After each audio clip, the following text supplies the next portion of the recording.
துரைமுருகன் வந்து பாத்தீங்கன்னா என்ன வந்து பெருசா அப்படின்ட்டு அதே கேள்வியை நான் கேட்கிறேன். சீமான் என்ன 15 வருஷமா நீங்க கட்சி நடத்திட்டு வரீங்க. லட்சக்கணக்கான கோடிக்கணக்கான வீடுகளில் இருக்கக்கூடிய ஒரு தலைவரை பார்த்து என்ன கேட்டீங்கன்னா இத்தனை வருஷமா அரசியல் இருந்து நீங்க என்ன இதெல்லாம் வந்து ஒரு அரசியல் மாண்புமிக்க வார்த்தையா? இப்ப ரோட்ல போறவன் வரவெல்லாம் உங்களை பார்த்து நீ என்னடா கேட்டா உங்களுடைய மனநிலை எப்படி இருக்கும்? விஜயகாந்த் அரசியலுக்கு வரும்போது நல்ல கண்ணுடைய கால் கட்டவரல் அளவுக்கு இடம்பெறுவானாடா விஜயகாந்த் அப்படின்னு சொல்லிட்டு ஒருமையில பேசுனீங்க. அவர் இறந்ததுக்கு அப்புறம் எப்படி போய் பேசுறீங்க? அண்ணன் விஜயகாந்த் திரை மயக்கத்துல நீ போகிற இதுல போய் சாவறனா நீ சாவக்கூடிய ஆளுதான் அப்படின்னு சொல்லுவாரு. அப்போ நீங்க யாரை கொச்சப்படுத்துறீங்க? 2026க்கு அப்புறமா அந்த 8% வாக்கு கூட இனிமே எட்டாத கனிதான் நாம் தமிழர். ஒரு பள்ளி குழந்தையிலிருந்து ஒரு பாட்டி வரைக்கும் நீங்க எல்லாருமே பிரச்சனை தான். அதை பத்தி பேசுங்க சார். மக்களுக்கான அரசியலை பேசுங்க சார். அங்கேயும் போயிட்டு என்ன பேசுவாரு? கடல்ல அணில் குஞ்சு இருக்குன்னு பேசுவாரு. காடுகள்ல அணில ஒரு அணில கூட காணன்னு பேசுவாரு. திமுகவை பத்தி எங்கேயாச்சும் பேசுறது கேட்டிருக்கீங்களா?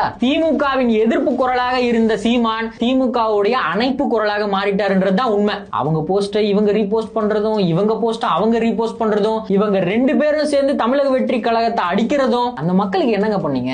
ஆட்சி அதிகாரத்துக்கு வந்த பிறகு தானே எதுவும் செய்ய முடியும். 2100ல வந்துருவாங்கன்னு வச்சுப்போமா?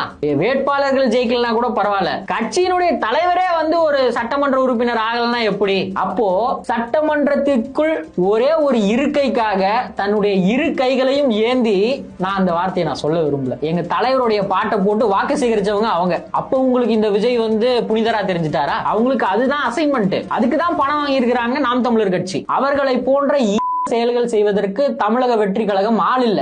சீமான் சீமான் சீமான் சொன்னா உங்களுக்கு சந்தோஷமா இருக்கும்ல? உங்களுக்கு வயிறு எரியத்தான் செய்யும். தமிழ்நாட்டில் இருக்கக்கூடிய 234 தொகுதிகளில் இருக்கக்கூடிய குடும்பங்கள், பெண்கள், குழந்தைகள் எல்லாருமே தளபதி தளபதி தளபதின்னு சொல்றது அவருக்கு வயிறு எரியுதுங்க. நீங்க சொல்றீங்கல்ல டிவிக்கே டிவிக்கே டிவிக்கேனா டிவிக்கிற கட்சி அப்படின்னு சொல்லிட்டு, அப்ப நாங்க நாத்த கட்சி நாத்த கட்சி நாத்த கட்சின்னு கூப்பிடுமா? ஆக மொத்தம் நாம் தமிழர் கட்சி ஒரு நாத்த கட்சி.